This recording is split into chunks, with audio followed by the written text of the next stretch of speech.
Hi,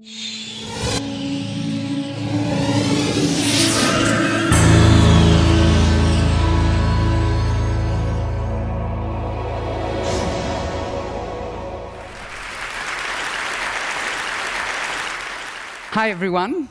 I'm an artist and a dad second time round. Thank you. And I want to share with you my latest art project. It's a children's book for the iPad. It's a little quirky and silly. It's called Pop It. And it's basically about the things that little kids do with their parents. So this is about potty training, as most of you, I hope, know. You can tickle the rug. You can make the baby poop. You can do all those fun things.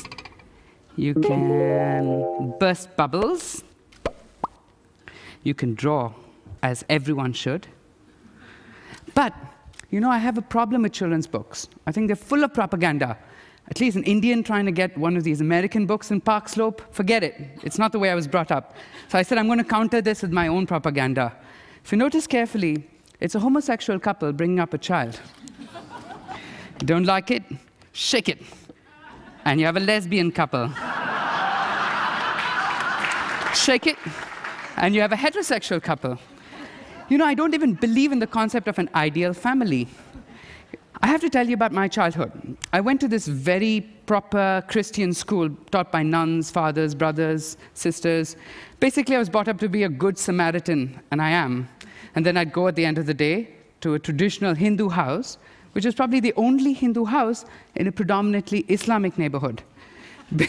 Basically, I celebrated every religious function. In fact, when there was a wedding in our neighborhood, all of us would paint our houses for the wedding. I remember we cried profusely when the little goats we played with in the summer became biryani. We all had to fast during Ramzan. It was a very beautiful time. But I must say, I'll never forget when I was 13 years old, this happened. Babri Masjid, which is one of the most beautiful mosques in India, built by King Babur, I think in the 16th century, was demolished by Hindu activists. This caused major riots in my city, and for the first time, I was affected by this communal unrest. My little 5-year-old kid neighbor comes running in, and he says, "Rags, Rags, you know, the Hindus are killing us Muslims, be careful." I'm like, "Dude, I'm Hindu." He's like, "Oh!"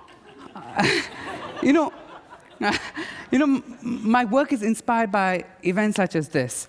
Even in my gallery shows, I try and revisit historic events like Babri Masjid, distill only its emotional residue, and image my own life. Imagine history being taught differently. Remember that children's book where you shake and the sexuality of the parents change? I have another idea. It's a children's book about Indian independence, very patriotic. But when you shake it, you get Pakistan's perspective. Shake it again, and you get the British perspective. You know, you have to separate fact from bias, right? Even my books on children have cute, fuzzy animals, but they're playing geopolitics. They're playing out Israel, Palestine, India, Pakistan. You know, I'm making a very important argument. And my argument is that the only way for us to teach creativity is by teaching children perspectives at the earliest stage. After all, children's books are manuals on parenting, so you better give them children's books that teach them perspectives. And conversely, only when you teach perspectives will a child be able to imagine and put themselves in the shoes of someone who is different from them. I'm making an argument that art and creativity are very essential tools in empathy. You know, I can't promise my child a life without bias. We're all biased. But I promise to bias my child with multiple perspectives. Thank you very much. Thank you.